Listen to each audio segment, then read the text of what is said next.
My dog can find your daughter." The words were spoken gently, almost respectfully. Daniel Whitmore did not turn right away. He stood at the edge of the stone patio, staring toward the open iron gate that separated his perfectly kept backyard from the street beyond. The faint sound of fiddles and laughter drifted in from the Riverside Harvest Festival down the block.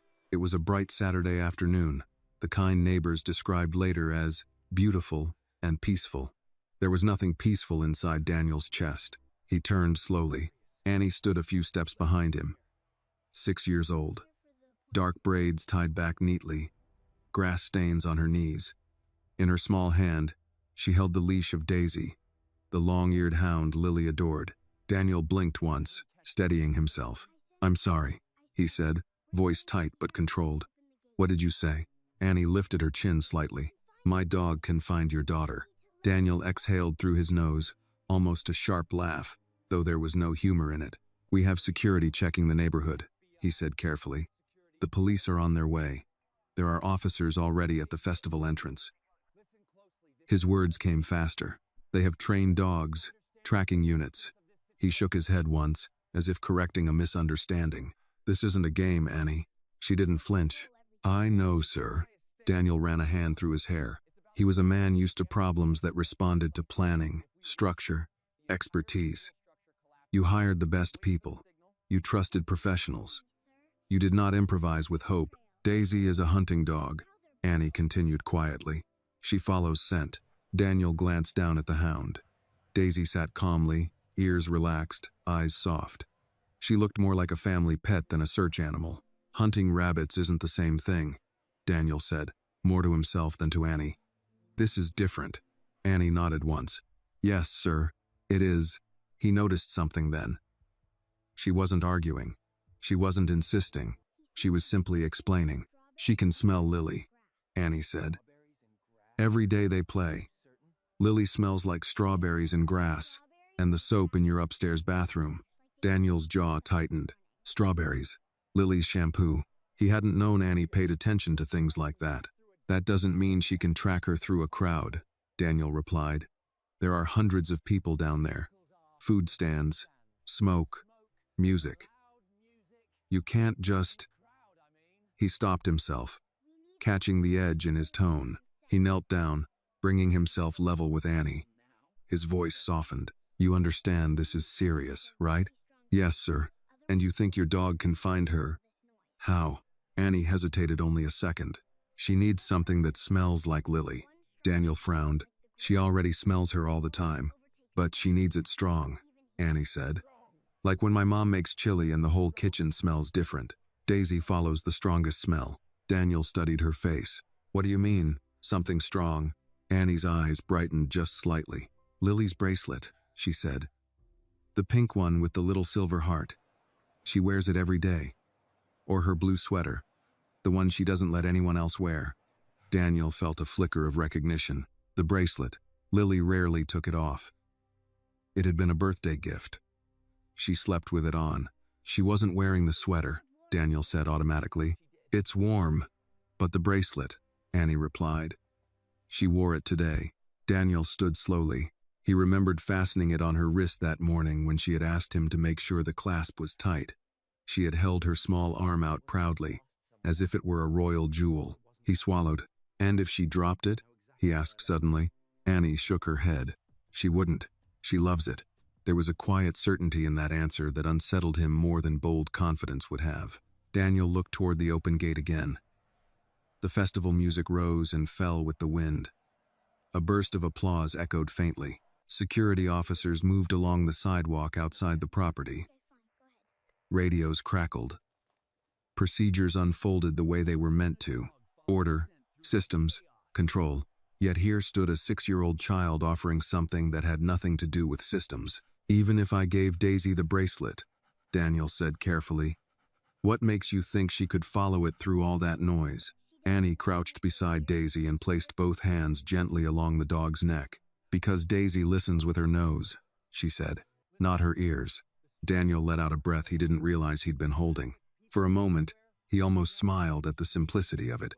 Then reality returned. "This isn't like following a rabbit trail in the woods," he said quietly. "There are cars, Streets. People. Yes, sir. And if she loses the scent? Annie met his eyes again. Then we keep trying. There it was again, that steady tone. Not stubborn. Not naive. Faith. Daniel looked down at Daisy once more. The hound's tail tapped lightly against the stone, as if sensing the tension in the air. He stood upright and called toward the house. Maria. She appeared in the doorway almost instantly, apron still tied, worry etched across her face. Sir, go to Lily's room, Daniel said. Bring me her jewelry box. The small white one. Maria hesitated only a second before hurrying inside. Daniel turned back to Annie. I'm not promising anything, he said. The professionals are still in charge. Yes, sir. I don't want you running off into a crowd. I won't. And you stay beside me the entire time. Yes, sir. He nodded once, as if formalizing a contract. Maria returned moments later, holding the small white box. Daniel opened it with hands that felt unfamiliar to him. Inside lay the pink bracelet with the silver heart charm. He picked it up carefully. The metal was still warm from Lily's skin. For a second, his composure wavered. He crouched again and held the bracelet out toward Daisy. All right, he murmured, almost to himself. Let's see what you can do. Daisy leaned forward, nose touching the bracelet. She inhaled deeply, once, then again, her body subtly shifting, as if a switch had been turned. Daniel watched, skepticism still anchoring him. He was not a man who believed easily, but as Daisy's ears lifted and her posture sharpened, something inside him loosened just a fraction. Show me, he said quietly, and though he still did not fully believe in a hunting dog's power against the chaos of a crowded festival, he found himself willing just barely to follow. Daniel Whitmore had held the bracelet like it was a fragile piece of evidence, not a child's cheap charm. The pink band looped in his fingers, the tiny silver heart catching the sun for a second, before slipping into shadow as he crouched. Daisy's nose touched the bracelet and stayed there. One long inhale. Another. The hound's posture changed so subtly that Daniel almost missed it. Her ears lifted, no longer relaxed. Her chest expanded, ribs working like bellows. She wasn't excited in the way a pet got excited for treats. She was focused, tuned. Daniel's skepticism didn't vanish. It tightened into something more practical. If this was nonsense, it would become obvious fast. Stay close, he told Annie, forcing his voice into calm. Do not let go of that leash. Annie nodded once. Her small fingers wrapped more firmly around the worn red strap. Maria hovered behind them, hands folded at her waist, eyes darting between Daniel and her daughter. The old instinct of a woman who had spent years measuring the moods of wealthy people. Daniel saw that instinct and, for the first time, it bothered him. This wasn't about status. Not right now. Daisy lifted her head, nose pointed toward the open gate. She rose and took 2 steps, slow and certain. The leash tightened. Annie followed without hesitation. Daniel straightened, phone still in his hand. He tapped the screen and spoke into it. Mark, the gate, he said to his security chief. I'm going out. Keep the perimeter. I want 2 men behind me. No more. A beat of silence. Then, sir, we've got officers arriving. K9 is en route. We should wait. Daniel looked at Daisy, already pulling toward the sidewalk as if she could see the scent like a line in the air. No, Daniel said, and surprised himself with the steadiness of it. We move now. He stepped off the patio and onto the grass, shoes sinking slightly into the manicured lawn. His tie, loosened earlier, flapped faintly in the breeze. He hated feeling disheveled, hated appearing anything less than in control. But the discomfort was distant now, like a complaint from someone else's body. They passed through the iron gate. Outside the estate, the neighborhood felt different, less quiet, more alive. Cars crawled toward the festival. Families walked in clusters, kids tugging at balloon strings. The air smelled like summer and fryer grease. Somewhere, a microphone squealed briefly, and laughter followed. Daisy moved forward, nose low, then suddenly angled left, pulling toward the corner where the sidewalk met the street. Daniel's mind ran ahead with its usual calculations. Distance to festival, crowd density, cross streets, risk points. He had built buildings by imagining every possible failure before it happened. It was why his company rarely lost money. It was why investors trusted him. It was also why he didn't like this. He didn't like the feeling of following something he couldn't measure. Annie's small feet pattered beside him, keeping pace, hair braids bouncing. She kept both hands on the leash, her face solemn. "Annie," Daniel said, "how far has Daisy tracked before?" Annie glanced up briefly. "Far," she answered. "When Mr. Keller's beagle got out, Daisy found it by the creek." A beagle by the creek, Daniel thought. Not exactly a child in a festival crowd. Still, Daisy wasn't wandering. She was reading something invisible. They reached the first intersection.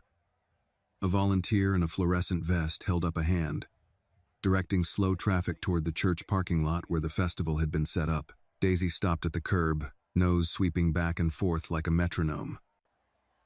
She circled once, then pointed her head straight toward the festival entrance and surged forward. "Easy," Daniel muttered automatically, even though it wasn't his dog. Annie tightened her grip.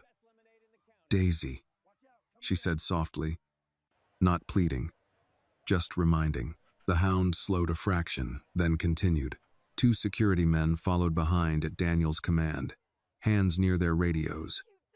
Daniel noticed the way passers-by looked at them. At him, the white shirt, the expensive watch, the men who moved like they belonged to a different kind of world. He was used to being noticed. He usually enjoyed it in a detached way. Today it felt like a spotlight on his helplessness. As they neared the festival, sound thickened. Music from the stage rolled across the pavement in warm waves. Children shrieked near the inflatable slide. A vendor called out prices. Funnel cake, lemonade, hot dogs, and the smell of cinnamon and grilled onions punched through the air. Daisy's nose snapped up, and she hesitated. Daniel's stomach tightened. There it is, he thought. The moment reality catches up. Daisy lowered her head again and pushed forward into the crowd. People stepped aside, some with smiles, some with mild irritation at being nudged. A woman laughed. "Big dog," she called, then noticed Daniel's face and stopped laughing. Daniel tried to keep his pace even. He didn't shove. He didn't bark orders.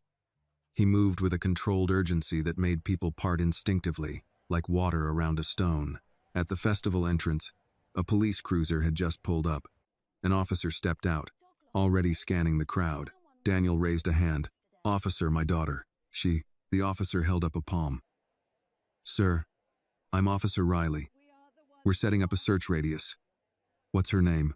Daniel opened his mouth, but Daisy tugged harder, pulling Annie toward the row of food trucks. Annie looked up at Daniel, and for the first time her voice carried a small crack of fear. "Sir." "Daisy's working." Daniel's throat tightened. He nodded to the officer, forcing himself to speak like a rational adult. "I'm Daniel Whitmore," he said quickly. "My daughter's name is Lily. 7. Blonde curls. She was in our yard. I believe she walked toward the festival. We're following our dog." Riley's eyes flicked to Daisy. "A dog?" "A hound," Daniel corrected, almost defensively, then hated that he felt the need to justify anything. "She knows Lily's scent." Riley's expression didn't change much, but Daniel saw skepticism there, the kind he was accustomed to in negotiations when someone thought he was bluffing. "We have K9 units on the way," Riley said. "But do what you need to do. Just stay in sight. Don't interfere." Daniel nodded, already moving again. He didn't have the luxury of being offended. Daisy weaved past the funnel cake stand. Her nose dipped toward the ground, then lifted, then dipped again as if tasting the air. Annie kept up, the leash taut like a lifeline. They passed a booth where a middle-aged couple sold homemade jam. The woman smiled at Annie. "Honey, is your dog lost?" Annie shook her head. "No, ma'am," Daniel heard himself say, quieter than he meant to. "We are." The woman's smile softened into concern. She didn't ask more. She simply stepped aside and waved others to make room. That small kindness hit Daniel harder than it should have. His mind flashed back to his own childhood county fairs in Ohio. His father's big hand gripping his shoulder so he wouldn't wander. His father smelling of motor oil and cheap aftershave, saying, "Don't let the noise pull you away, Danny. Noise don't care if you come back." Daniel hadn't thought about that in years. They reached the center aisle of the festival, where the crowd was thickest. Daisy stopped again, head turning left, then right. Her ears rotated, her tail held low but steady. She circled once, twice. Daniel's pulse hammered. He wanted to grab the leash himself, to do something, anything, but he forced his hands to stay at his sides. This wasn't his skill. This wasn't his world. Annie dropped to her knees on the pavement right there in the middle of adults and strollers. She leaned close to Daisy's face and cupped the dog's cheeks, bringing their foreheads nearly together. Her lips moved in a whisper Daniel couldn't hear. He watched, stunned by the tenderness and certainty in that small gesture. A child speaking to a dog like a partner, not a pet. If this moment touched your heart, take a second to let us know. Like this video, share your thoughts in the comments, and tell us where you're watching from. And if you believe in stories about hope, courage, and quiet strength, make sure you subscribe to the channel so you never miss the next one. Daisy inhaled again, deep enough that her ribs showed. Then she jerked her head sharply toward the edge of the festival, toward the quieter street that ran behind the church, and she pulled. Annie sprang up, bracing her feet. "There," Annie said, and her voice was steadier now. Daisy found it. Daniel didn't know what it was: trail, scent, luck, miracle. He only knew that the hound was moving with purpose again. He followed, stepping out of the densest part of the crowd and into a path that opened unexpectedly, as if the day itself was making room. And as they crossed behind the church toward the quieter street, Daniel felt something unfamiliar settle over his skepticism. Not belief. Not yet. But the first thin thread of hope strong enough to pull him forward. Daisy did not slow down this time. She pulled hard toward the narrow street behind the church, away from the music and bright tents, away from the smell of sugar and grease. The sudden drop in noise felt like stepping out of a storm into a hollow pocket of air. Daniel's heart thudded in his ears. The street behind the church was lined with old maple trees and a row of parked cars. Fewer people walked here. The festival felt distant, muffled, like a radio turned down in another room. Daisy's nose skimmed the asphalt, then lifted sharply toward a cluster of shrubs near a temporary fence set up for overflow parking. She lunged. "Easy," Daniel said reflexively, but Annie was already bracing. "I've got her," Annie said, breathless but steady. 2 steps later, Daisy barked. It wasn't frantic. It wasn't confused. It was sharp, clear, certain. Daniel froze. The world narrowed to that sound. Beyond the shrubs, near a folding table stacked with cardboard boxes of bottled water, a small figure stood with her back turned. Blonde curls caught in the late afternoon light, a pale blue dress dusted with grass at the hem. Lily. She was staring at a cluster of helium balloons tied to a folding chair, their strings tangled together like bright vines. For half a second, Daniel didn't move. He was afraid that if he blinked, she would disappear. "Lily," he breathed. The name cracked on the way out. She turned. Her face sun-warmed, flushed. A smudge of something sticky near her chin lit up in surprise first, then confusion, then relief so raw it looked almost painful. "Daddy?" Daniel didn't remember crossing the distance between them. One moment he stood rooted to the pavement. The next he was on his knees in the grass beside her, arms wrapping around her small body with a force he didn't know he possessed. She smelled like sunscreen and cotton candy, and strawberries. He pressed his face into her hair, eyes shut tight. "You scared me," he whispered hoarsely. "You scared me, sweetheart. I just wanted to see the music," Lily said into his shoulder, her voice small but unbroken. "I could hear it." He pulled back enough to look at her face, scanning for scratches, bruises, fear. There was none. Only a faint confusion at the intensity of his embrace. "You walked too far," he said, voice trembling despite himself. "You can't just follow sound like that." "I know," she said, nodding earnestly. "I thought I could still see the house." The truth of that simple and innocent hit him harder than any crisis boardroom ever had. Children always think they can still see the house. Behind him, Daisy let out a low, satisfied huff. Daniel turned. The hound stood a few feet away, tail wagging in slow, deliberate strokes. Annie stood beside her, breathing hard, cheeks flushed, but her chin lifted with quiet certainty. "She's okay," Annie said softly. Daniel rose slowly. Lily still clutched to his chest. He walked toward Annie and stopped in front of her. For a moment, words failed him again. He had spent decades mastering language negotiations, contracts, speeches at charity galas. Words were tools to him, weapons sometimes. Right now, they felt inadequate. She found her, Annie said, as if stating the obvious. Daniel swallowed. Yes, he said. She did. He looked down at Daisy. Thank you, he said to the dog, his voice low and steady. Daisy's tail thumped once against Annie's leg. Officer Riley approached from the other end of the street, radio crackling at his shoulder. He slowed when he saw Lily safely in Daniel's arms. That her? Riley asked. Daniel nodded. She's fine. Riley let out a quiet breath. Good. He looked at Daisy, then Annie. That's some dog. Annie's hand tightened in Daisy's fur. She's not just a dog, Annie said matter-of-factly. Riley smiled faintly. Guess not. The officer stepped aside, already speaking into his radio to cancel the broader search. Daniel turned slightly, still holding Lily. The late sun filtered through the maples, casting long gold shadows across the pavement. The festival music drifted faintly, no longer threatening. The crisis had lasted less than an hour, but something in Daniel felt permanently shifted. He looked at Annie again. You were right, he said carefully. Annie didn't gloat. She didn't beam. She just nodded once, as if she had never doubted the outcome. I told you, she said simply. Daisy remembers people she loves. Daniel felt his throat tighten again. Lily twisted in his arms and spotted Annie. Annie, she exclaimed. You came. Annie smiled shyly.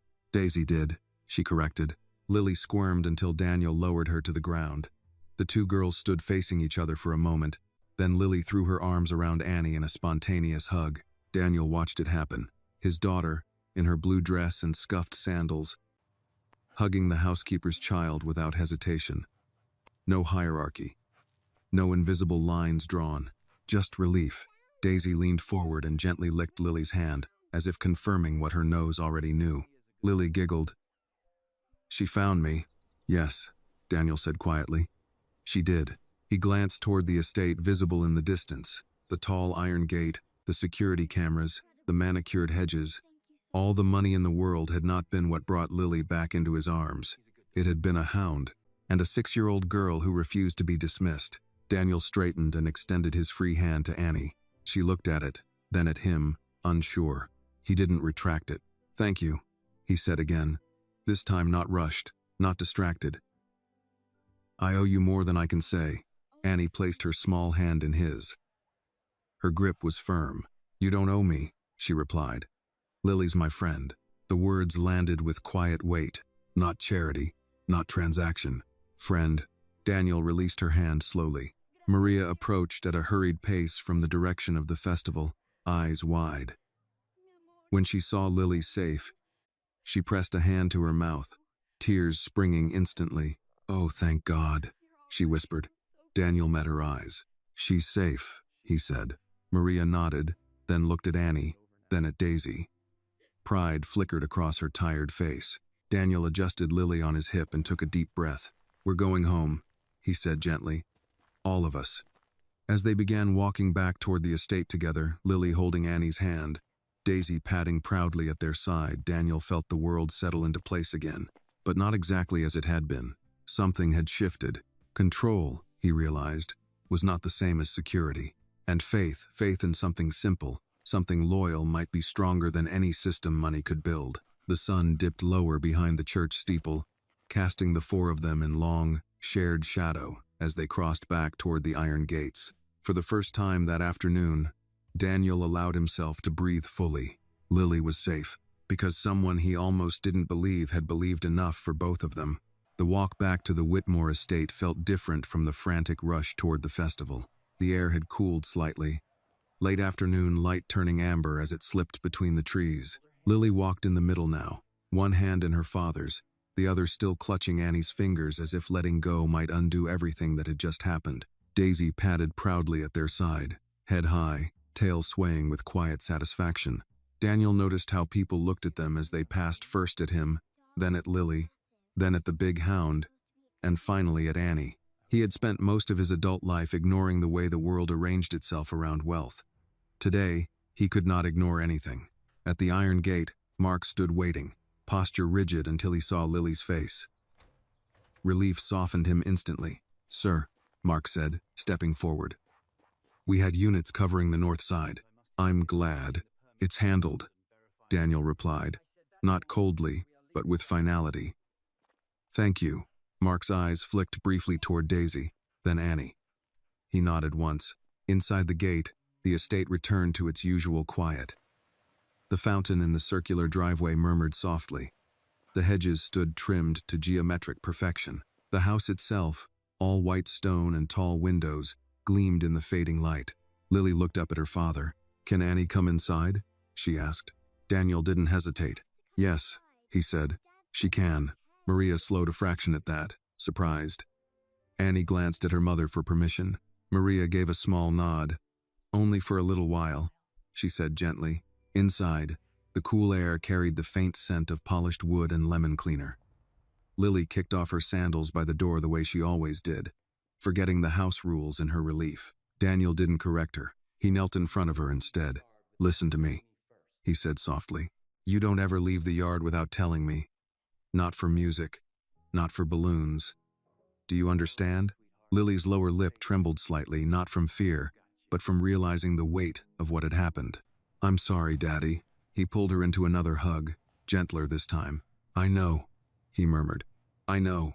From the foyer, Annie watched quietly, Daisy sitting beside her like a sentinel. The contrast between Annie's worn sneakers and the marble floor did not go unnoticed by Daniel this time. Neither did the way Annie stood a little straighter.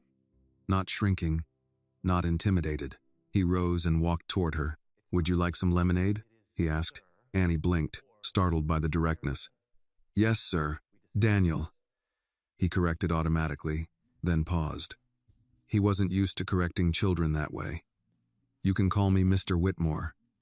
"That's fine." Annie nodded, unsure how to navigate the shift. In the kitchen, sunlight pooled across the Long Island counter. Maria moved with familiar efficiency, retrieving glasses, slicing lemons. Her hands trembled only slightly. "You were brave," Maria whispered to Annie in Spanish, low enough that Daniel pretended not to hear. Annie shook her head. Daisy was. Daniel poured the lemonade himself. It felt strangely grounding, the weight of the pitcher, the clink of ice in glass. Lily slid onto one of the tall stools, swinging her legs. She looked at Daisy. "You're a hero," Lily announced solemnly. Daisy thumped her tail once against the cabinet. Daniel handed Annie a glass. Their fingers brushed briefly. He realized he had never looked closely at her before, not really. Not beyond a polite greeting in the mornings when Maria arrived for work. Her braids were slightly uneven. There was a small scar near her eyebrow. Her eyes, dark and steady, held no trace of doubt about what had just occurred. "You knew," Daniel said quietly. Annie sipped her lemonade, then nodded. She knows people she loves. The simplicity of that statement lodged somewhere deep in his chest. Love, not training, not commands, not status. Love. Lily leaned toward Annie. "When Daisy barked, I knew it was you," she said. "I was looking at the balloons and I heard her and I thought, that's my Annie's dog." Daniel closed his eyes briefly. "My Annie's dog." The possessive was not about ownership. It was about belonging. He straightened. "I need to make a call," he said, stepping away toward his office. Inside, the quiet room lined with dark bookshelves and framed degrees, Daniel shut the door and leaned against it for a moment. The adrenaline that had carried him through the search was fading, leaving behind a tremor he could no longer ignore. He moved to his desk and picked up his phone. "Riley," he said when the officer answered. "I want to formally thank your team, and I'd like to make a donation to the Community Safety Fund." There was a pause. "That's appreciated, Mr. Whitmore." Daniel stared out the window toward the distant line of trees. And, he added slowly, "I want to sponsor the K9 unit expansion next quarter." Another pause. "We won't say no to that." After he hung up, Daniel remained still. He wasn't trying to buy redemption. He was trying to acknowledge something he had nearly overlooked. When he returned to the kitchen, the scene stopped him at the doorway. Lily sat on the floor now. Her dress fanned around her, showing Annie a picture book. Daisy lay stretched between them, head resting on her paws. Maria stood by the sink, watching her daughter with a softness Daniel hadn't seen before. The house felt different, less like a fortress, more like a home. Daniel stepped forward. "Annie," he said. She looked up immediately. "I was wrong not to believe you," he said plainly. Maria's hands stilled in the sink. Annie tilted her head slightly. "It's okay." "No," Daniel replied gently. "It's not about okay. It's about listening." The words surprised even him. He crouched down so he was level with both girls. "I built my life believing control fixes everything," he said carefully, choosing language they could understand. "Today reminded me that sometimes trust fixes what control can't." Lily leaned against him. "I trust Daisy," she said with certainty. Daniel smiled faintly. "So do I." There was a quiet knock at the back door. Mark stepped in cautiously. "Sir," the media caught wind of the initial call, he said. "They're asking questions." "I told them it was a misunderstanding." Daniel glanced at Annie, at Maria. "Keep it that way," he said firmly. "No statements." Mark nodded and withdrew. Daniel turned back to the girls. "Lily," he said softly. "What do we say?" Lily hopped up and wrapped her arms around Annie again. "Thank you," she said. Then she leaned over and hugged Daisy's thick neck. "And thank you." Daisy exhaled heavily, eyes half closed in contentment. Maria stepped forward, her voice careful. "Mr. Whitmore, we should go. Annie has homework." Daniel stood. "You're welcome here anytime," he said. Maria hesitated, unused to invitations that did not carry obligation. Then she nodded. "Thank you." As they walked toward the door, Lily followed, reluctant to let go. "Can Daisy come again tomorrow?" she asked. Annie looked up at her mother. "We'll see," Maria said gently. Daniel opened the door for them himself. Outside, the sky had shifted to soft lavender. Crickets had begun their evening chorus. Annie paused on the steps and turned back. "Mr. Whitmore?" she said. "Yes?" "She wasn't lost for long," Annie said thoughtfully. "Sometimes grown-ups get more scared than kids do." Daniel felt a slow, humbled smile form. "You're right," he admitted. Annie nodded once, satisfied, and walked down the path with Daisy at her side. Daniel stood there watching until the small figures disappeared beyond the hedges. Inside, Lily tugged at his hand. "Daddy?" "Yes, sweetheart. Next time, can we go to the festival together?" He squeezed her hand. "Yes," he said quietly. "Together." And for the first time in years, Daniel Whitmore understood that strength was not measured by how tightly you held control, but by who you allowed to stand beside you when you let it go. The next morning felt almost normal. Almost. Sunlight streamed through the tall kitchen windows, glinting off polished countertops and stainless steel appliances. The Whitmore estate woke the way it always did, quietly, efficiently. Coffee brewed on a timer. The lawn sprinklers ticked in measured arcs.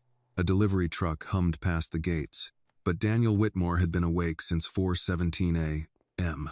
He had stood at the window in his bedroom, staring out at the dark lawn where Lily had last been seen the day before. In the faint glow of security lights, the yard looked harmless, controlled, safe. It had looked that way yesterday, too. He rubbed a hand over his face and exhaled slowly. Across the hall, Lily's bedroom door stood slightly ajar. He paused there for a moment before heading downstairs. Inside, Lily slept curled around Rex, her favorite stuffed rabbit, blonde curls fanned across the pillow. Her breathing was steady. He watched her for longer than he meant to. There had been a time before the company went public, before the boardrooms and the pressure, and the relentless need to expand, when he used to sit like this every night, just watching her sleep, back when she was small enough to fit along his forearm. He stepped away quietly.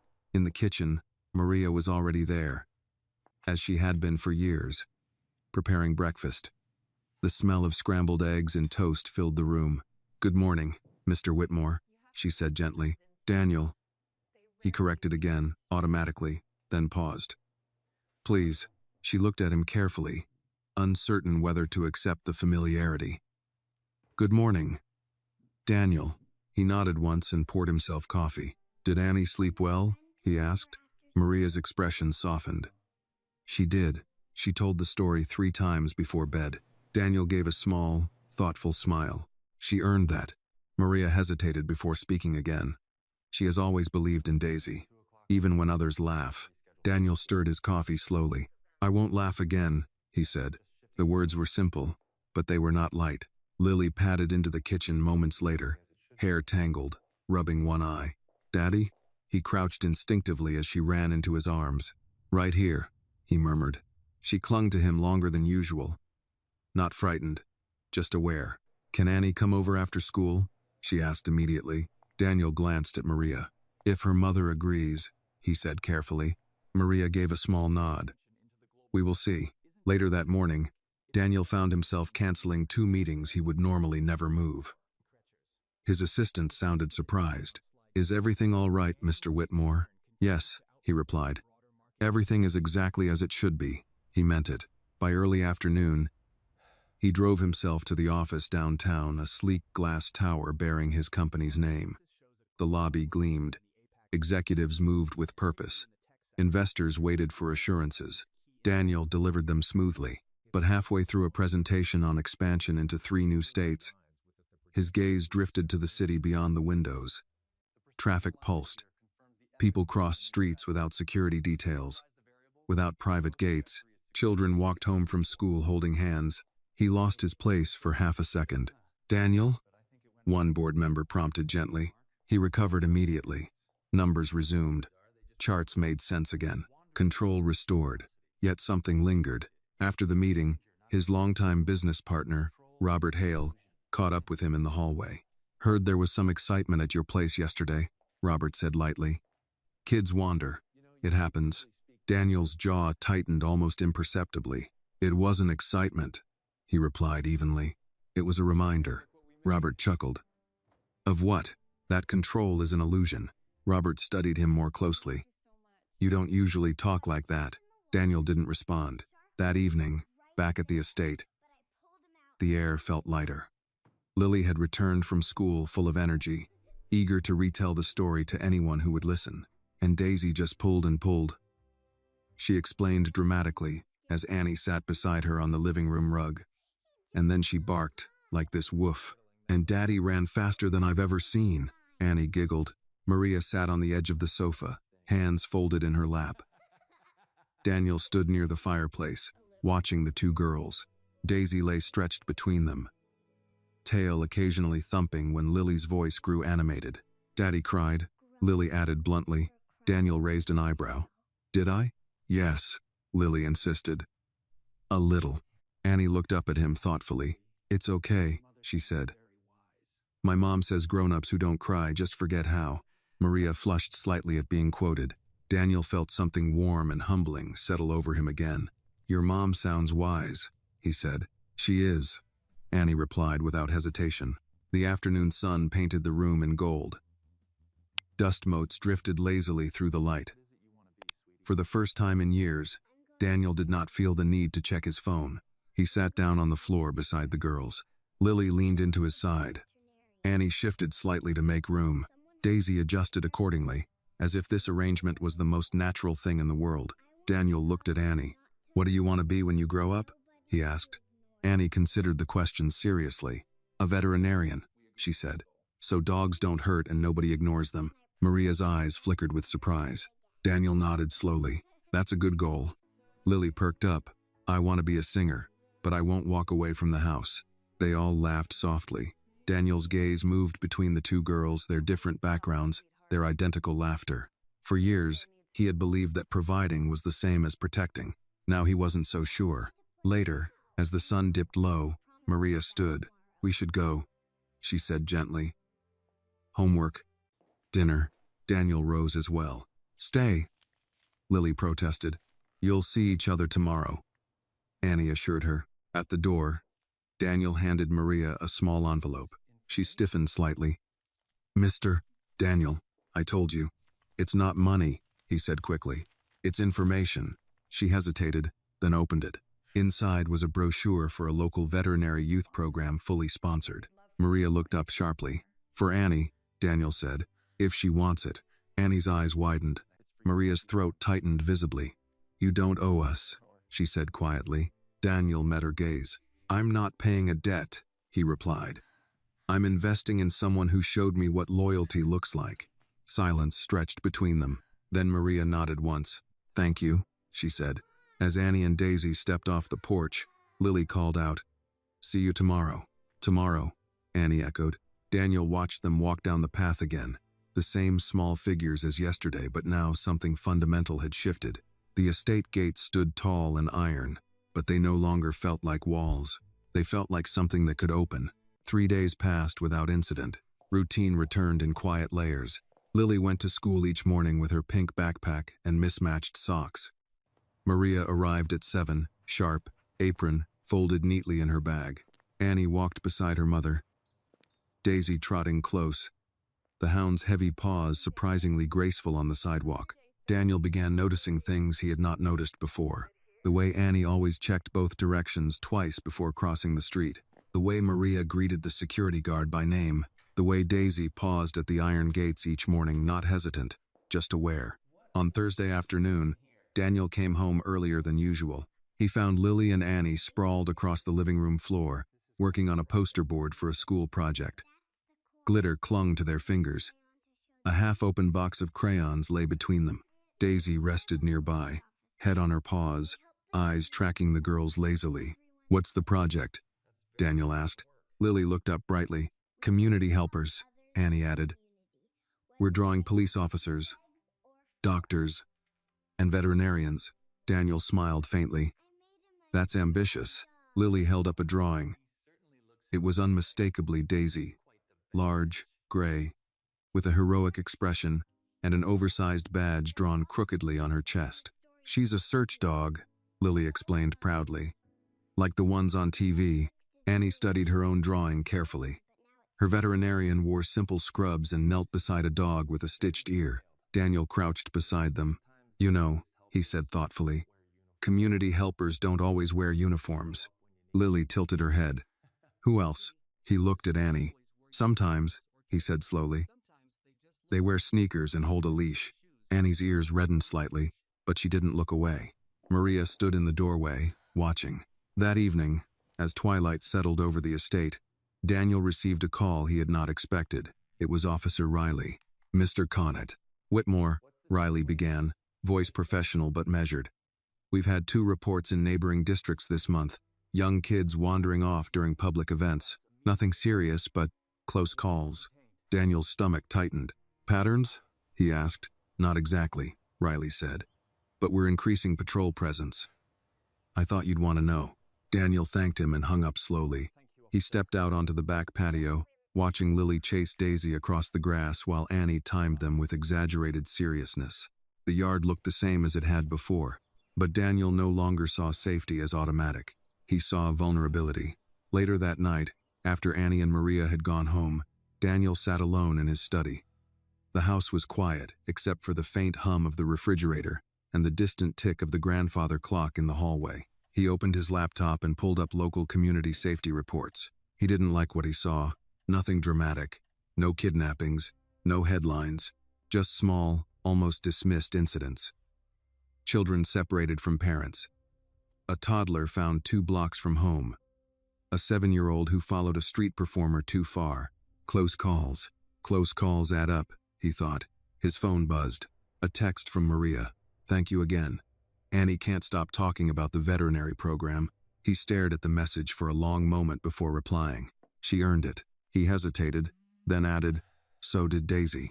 Across town, in a modest duplex apartment not far from the trailer park where they had once lived, Annie brushed Daisy's thick coat with careful strokes. See? She whispered to the dog. I told you he'd listen. Daisy huffed softly. Maria watched from the doorway, folding laundry. You were brave, she said quietly. Annie shook her head. I wasn't brave, she replied. I just knew. Maria crossed the room and knelt beside her daughter. Knowing can be brave, she said. Annie thought about that. Do you think bad things happen a lot? She asked suddenly. Maria's hands paused. Sometimes, she admitted carefully. But not because the world is only bad. Sometimes it's because people stop paying attention. Annie nodded, processing. Back at the estate, Daniel stood again at Lily's bedroom door before turning in for the night. She slept on her stomach, one arm flung over Rex. The soft glow of her nightlight cast warm shadows along the walls. He stepped inside quietly and adjusted her blanket. As he did, she stirred slightly. "Daddy?" she murmured. "I'm here," he whispered. She relaxed instantly. The words lingered in the air. "I'm here." He wondered how many parents had whispered that same phrase only to realize they hadn't been. The next morning, Daniel made an unusual call. He requested a meeting with the city council regarding public event safety measures. Not as a billionaire sponsor, as a father. When he arrived at the office later that day, Robert noticed the stack of printed reports under his arm. "What's this?" Robert asked. "Community risk assessment," Daniel replied. Robert frowned. "We're in real estate, Daniel. Not law enforcement." Daniel looked at him steadily. "We're in communities," he said. There was a difference. That afternoon, Lily's school sent home permission slips for an upcoming fall fair. Lily ran to Daniel with the paper. "Can we go?" she asked eagerly. He took the form slowly. "Yes," he said after a moment. "We'll go," she grinned. "Together?" He met her eyes. "Together." Across town, Annie taped her completed Community Helpers poster to the wall above her small desk. Daisy sat beside her, watching with solemn approval. Annie traced the crayon badge she had drawn on the dog. "You think you'll have to find someone else someday?" she asked quietly. Daisy didn't answer, of course, but her ears twitched, and somewhere deep in the quiet corners of the city, unseen risks continued to move in ways most people never noticed. Daniel Whitmore had built a life believing danger was something you could calculate. He was beginning to understand that the most dangerous things were often the ones that slipped past unnoticed until someone paid attention. The city council meeting room smelled faintly of old carpet and burnt coffee. Daniel Whitmore had not sat in a space like this in years, fluorescent lights humming overhead, metal folding chairs arranged in neat rows, a faded American flag standing in the corner beside a bulletin board covered in outdated flyers for blood drives and neighborhood watch meetings. He took a seat in the second row, not at the front, not at the back, just among the other residents. A retired couple whispered to each other nearby. A mother bounced a toddler on her knee. A man in a construction jacket scrolled through his phone. No one paid much attention to Daniel at first. That changed when someone recognized him. A murmur traveled quietly through the room. Daniel kept his posture relaxed. No suit jacket tonight. Just a navy sweater and pressed slacks. Deliberately unremarkable. When his turn came to speak, he stood without notes. "My name is Daniel Whitmore," he began calmly. "I live on Ashford Lane." A few eyebrows lifted. "I'm here as a father." The room grew quieter. "Last weekend, my daughter followed the sound of music from a community festival and wandered farther than she should have. She was found quickly, thanks to a neighbor's dog and a child who paid closer attention than I did." A small ripple of understanding moved through the room. "I'm not here to assign blame," Daniel continued. "I'm here to suggest that when we plan public events, we consider clearer, child-safe perimeters, better signage, volunteer watch points, not because we expect danger but because we respect the possibility." One of the council members, a gray-haired woman named Mrs. Henderson, leaned forward. "You're proposing additional funding?" she asked. Daniel nodded once. "I'm proposing partnership. My company can sponsor upgraded safety materials and additional temporary lighting for larger events, but I'd prefer it not carry my name." A few surprised glances circled the room. "Why not?" someone asked from the back. Daniel paused. "Because safety shouldn't feel like a donation," he said evenly. "It should feel like responsibility." Silence followed, not uncomfortable, but thoughtful. Mrs. Henderson nodded slowly.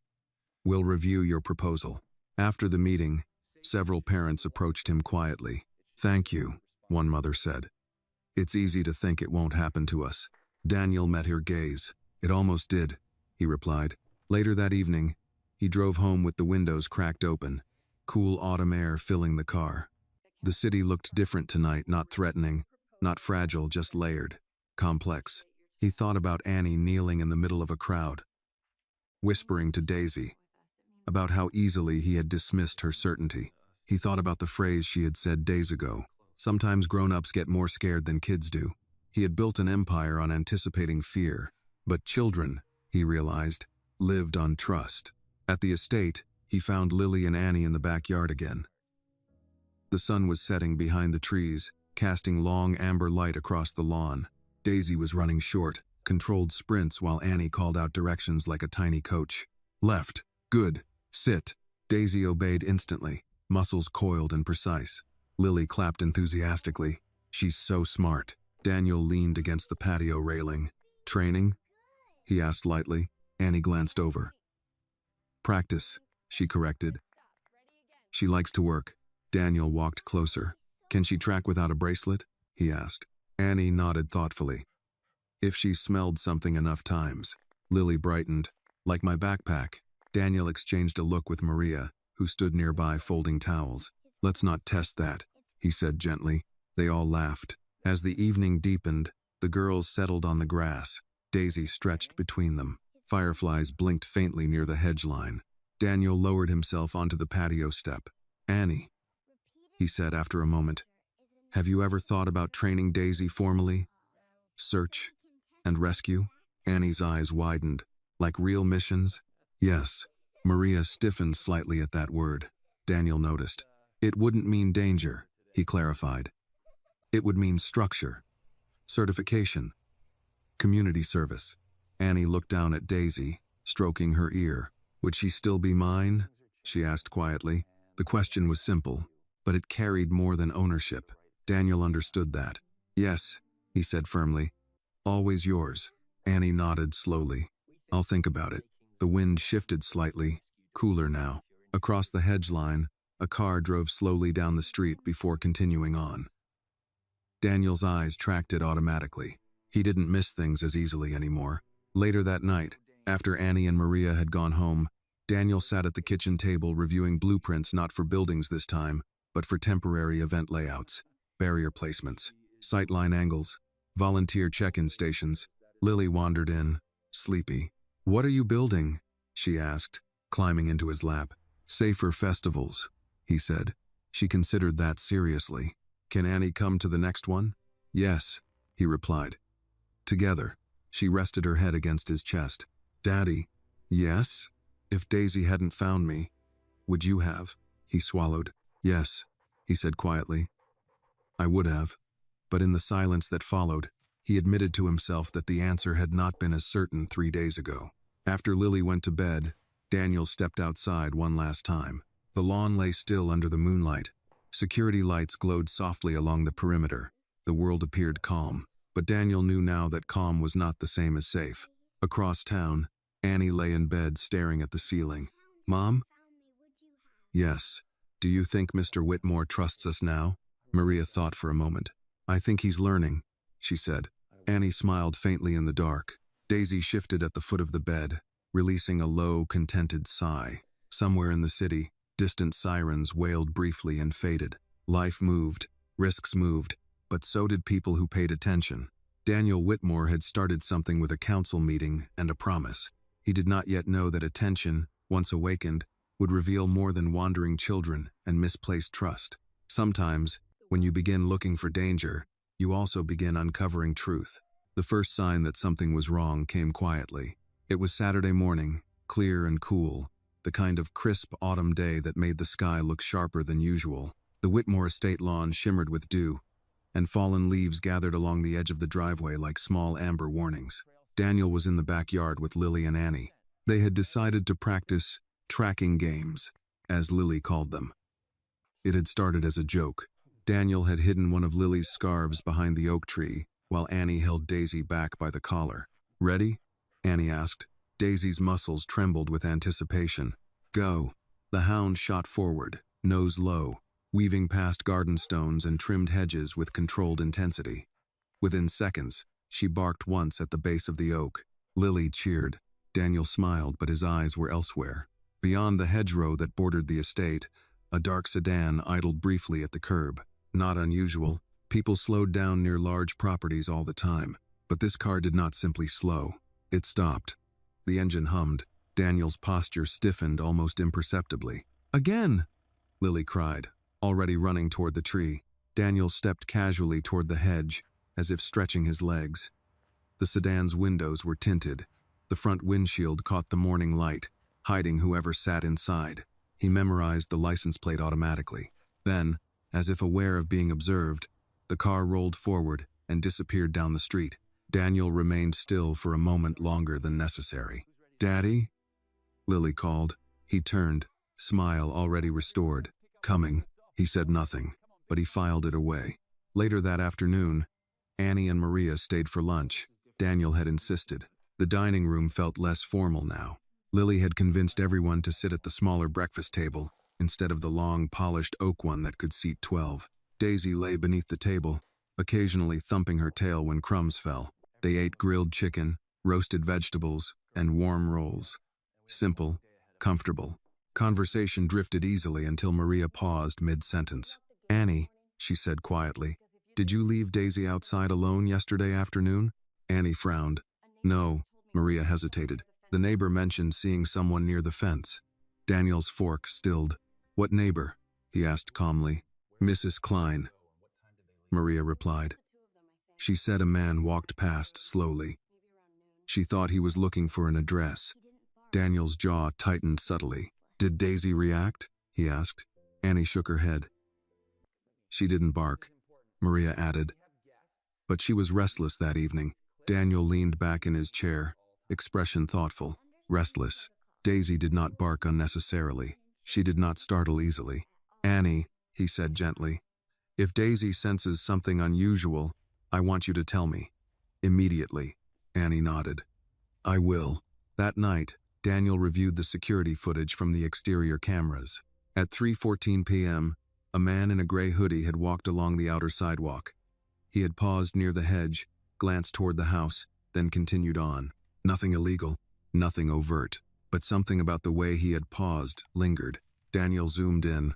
The image blurred when the man lowered his head slightly, obscuring his face. Deliberate. Daniel replayed the clip 3 times. Then he sent it quietly to Mark. "Keep an eye out," he texted. Across town, Annie was brushing Daisy again before bed. "You felt something," she murmured softly into the dog's ear. Daisy's tail flicked once. Annie frowned thoughtfully. The next morning, Sunday. The fall fair at Lily's school began at 10. This time, Daniel arrived early. He walked the perimeter himself. Temporary fences had been installed at his suggestion. Volunteer parents wore bright orange badges reading Child Watch. Signs marked clearly designated exits. He felt a measured satisfaction. Progress. Lily and Annie ran ahead toward the craft booths, Daisy on a leash between them. Parents greeted Daniel more warmly than before. Word of his sponsorship had spread, even without official publicity. Officer Riley stood near the entrance. "Looks good," Riley said, nodding toward the improved layout. "It's a start," Daniel replied. As the fair grew busier, Daniel noticed something else. The same dark sedan from the previous day, parked across the street, windows tinted, engine off. His pulse slowed, not quickened. Fear would not help. Observation would. He subtly shifted position, keeping the vehicle in view without drawing attention. "Mark," he murmured into his phone. "I see it," Mark replied immediately. Running plates now. Minutes passed. The sedan remained still. Inside the fairgrounds, children laughed. Cotton candy machines whirred. Music drifted from the stage. Annie and Lily stood at the face-painting booth. Daisy lay at their feet, alert, but calm. Then Daisy's ears lifted. Her body stiffened, not aggressively, but sharply. She stood, nose turning toward the street. Annie felt the change instantly. She followed Daisy's gaze.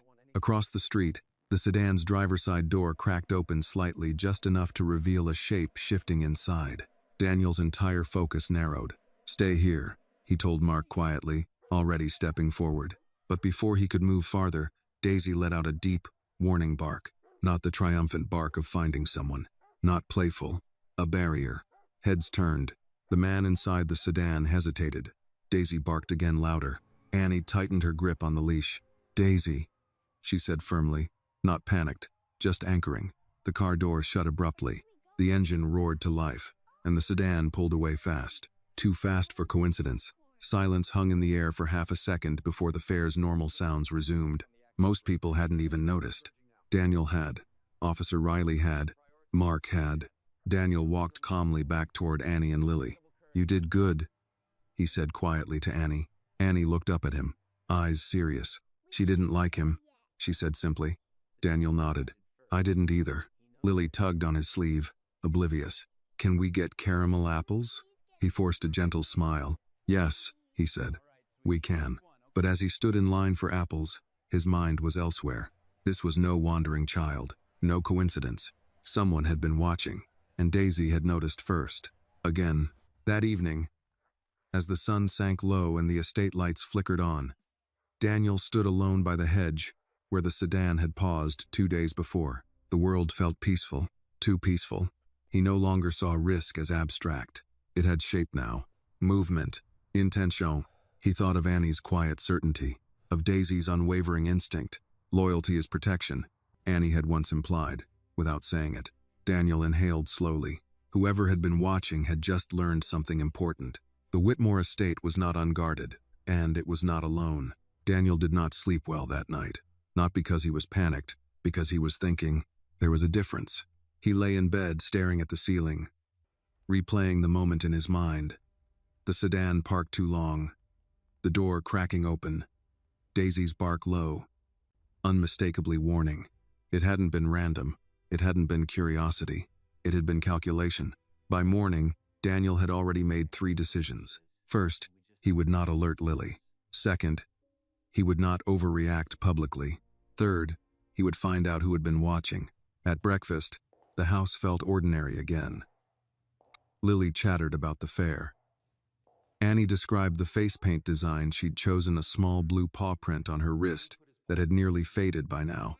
Daisy lay near the patio doors, unusually alert for that early in the day. Daniel watched her closely. Did she sleep? He asked Annie. Annie nodded. But she got up once. She stood by the window. Maria looked concerned. She does that when she senses something off. Daniel stirred his coffee. Good, he said quietly. Let her. Later that morning, Daniel met Mark in his study. The security chief stood beside the large monitor displaying still frames from various cameras. License plate? Daniel asked. Stolen, Mark replied. Reported missing 2 weeks ago. Daniel exhaled through his nose slowly. Facial recognition? Partial, Mark said. We enhanced the footage. Cross-referencing now. Daniel leaned forward. I don't want this to turn into rumor, he said. No chatter, no leaks. Understood. Mark hesitated. You think it's connected to the fair? Daniel didn't answer immediately. I think someone was testing proximity, he said finally. Testing, not striking. Yet, that afternoon, Daniel drove himself to Annie and Maria's duplex. He did not announce his arrival. He parked across the street and observed. The neighborhood was modest but active. Kids rode bikes. A mail carrier waved casually at passing cars. A dog barked from a nearby yard. Normal. He stepped out of the car and approached the small front porch. Maria opened the door before he knocked. Her eyes widened slightly. Is everything okay? Yes, Daniel said calmly. May I come in? She stepped aside. Inside, Annie sat cross-legged on the floor with Daisy, assembling a small cardboard box into what looked like a pretend vet clinic. Daisy tolerated the toy stethoscope with patient dignity. Annie looked up and smiled. Hi, Mr. Whitmore. Daniel crouched to her level. Hi, Annie. He glanced at Daisy. Has she been uneasy today? Annie shook her head slowly. She's normal now. Daniel nodded. Good. Maria folded her arms gently, sensing the weight beneath his questions. What happened? She asked quietly. Daniel chose his words carefully. Someone has been watching the house and the fair. Maria's face drained of color. Watching Lily? Possibly, Daniel replied evenly. Or testing security. Annie's small hands tightened in Daisy's fur. Daisy's ears flicked at the subtle change in Annie's breathing. Maria's voice lowered. Do we need to leave? Daniel met her gaze firmly. No. The word was steady. Running only confirms fear, he said. We don't confirm fear. Maria nodded slowly, though tension lingered in her shoulders. Annie spoke up quietly. Daisy will know if he comes close again. Daniel believed her. That unsettled him, but it also steadied him. I'm increasing patrols, he said, discreetly. And I'd like to install additional cameras here. Maria hesitated. I don't want charity. It's not charity, Daniel said gently. It's community. Annie looked between them. Bad people don't like dogs, she said matter-of-factly. Daniel's lips curved slightly. No, he agreed. They don't. That evening, As dusk settled over the duplex neighborhood, Daisy sat unusually upright near the window, not restless, just alert. Daniel had insisted on staying until dark. He stood in the small kitchen, phone in hand, reviewing enhanced still images Mark had just sent. The suspect's face was partially visible now, mid-30s. Sharp yaw, neutral expression, not homeless, not erratic, deliberate. Daniel forwarded the image to Officer Riley. Across the room, Daisy stood suddenly. Her posture changed, head up, ears forward. Annie froze. "He's here," she whispered. Daniel's heart did not race, it narrowed. He moved toward the window carefully and shifted the curtain aside just enough to see. Across the street, the same sedan, parked, engine running. The driver remained inside. Watching, Daniel stepped back. "Stay inside," he murmured. Annie did not argue. Maria's breathing grew shallow. Daisy's low growl vibrated through the small living room. Not loud, not wild, just a warning. Daniel dialed calmly. "Riley," he said. "We have him." Outside, the sedan idled. The driver's head tilted slightly as if listening. Then Daisy barked. Not once, not twice. 3 sharp, unmistakable alarms. The sedan's brake lights flared. Tires squealed. The car sped away. Sirens echoed faintly in the distance, Riley's patrol already circling the area. Silence followed. Maria exhaled shakily. Annie knelt beside Daisy and wrapped both arms around her thick neck. "You did it again," she whispered. Daniel stared at the empty stretch of road. He understood something now with clarity. This wasn't random curiosity. It wasn't coincidence. Someone had taken interest in Lily, or in him, and Daisy had drawn a line. Daniel turned back toward Annie. "From now on," he said quietly, "we stay together." Annie nodded. "Together," she repeated. Outside, patrol lights flickered briefly at the corner before fading. The neighborhood resumed its normal rhythm, but nothing felt ordinary anymore. The threat had moved from distant possibility to visible shape, and the line between wealth and vulnerability had never felt thinner. Daniel Whitmore had built walls to protect what he loved. Now he understood something deeper. Walls could be watched, but loyalty could not be intimidated. And somewhere out there, the man in the sedan had just learned the same lesson. By Monday morning, the situation had shifted from suspicion to investigation. Daniel stood in his study again, the large screen displaying a clearer still image of the man in the sedan. Officer Riley had come in person this time. "We've got a partial ID," Riley said, arms folded. "Name's Victor Hale, 36. No violent record. A few fraud charges 5 years ago. Nothing recent." "Hale," Daniel repeated. The name felt uncomfortably familiar. "Any connection to me?" he asked. Riley hesitated. "We're still digging, but he's been in the vicinity of 3 high-profile neighborhoods this month." Daniel's jaw tightened. "Scouting, that's one word for it," Riley replied. Mark stood near the doorway, silent but attentive. "Surveillance?" Daniel asked. "We're monitoring," Riley said. "But unless he crosses a line, we can't detain him." Daniel understood the law. He respected it, but he did not underestimate patience. "Then we make sure he knows he's visible," Daniel said evenly. That afternoon, Daniel increased visible security at the estate, not aggressively, not theatrically. Subtle adjustments, patrol rotation shifts, camera repositioning, better lighting along the outer hedge. Not walls. Awareness. At school, Lily and Annie remained blissfully unaware. They sat side by side in the cafeteria, trading apple slices and whispering about an upcoming spelling test. Daisy, now certified as a therapy support dog for school events thanks to Daniel's quiet sponsorship, lay near the entrance during dismissal hours. Parents had grown accustomed to her presence. Children waved as they passed. Officer Riley had recommended it. "Visible protection deters quiet predators," he had said. That afternoon, as school let out, Annie felt Daisy's body tense before she saw anything. The dog's ears pricked sharply. Annie turned toward the parking lot. Across the street, a familiar sedan, not parked this time, circling slowly. Annie's pulse quickened, but she did not panic. She knelt beside Daisy. "It's him," she whispered. Daisy's low rumble vibrated through her chest. Inside the school gate, Daniel stood speaking with the principal. He noticed Annie's posture immediately. He followed her line of sight. The sedan passed once, twice, then slowed. Daniel stepped forward. positioning himself naturally between the gate and the street. His voice remained calm. "Inside," he told Lily gently. "Both of you." Lily frowned. "Why?" "Because I said so," he answered, not harsh, but firm. The tone was new. Lily obeyed. Annie guided Daisy backward toward the entrance doors. The sedan idled longer this time. Too long. Mark's voice crackled through Daniel's earpiece. "Police inbound." Daisy barked again. The sedan accelerated, but this time, it didn't get far. 2 patrol cars appeared from opposite directions, boxing it in at the intersection. The driver attempted a turn. Too late. Riley stepped out of his cruiser, hand resting near his holster not drawn. Victor Hale exited the sedan slowly, hands raised just enough to show compliance. Daniel watched from the school gate.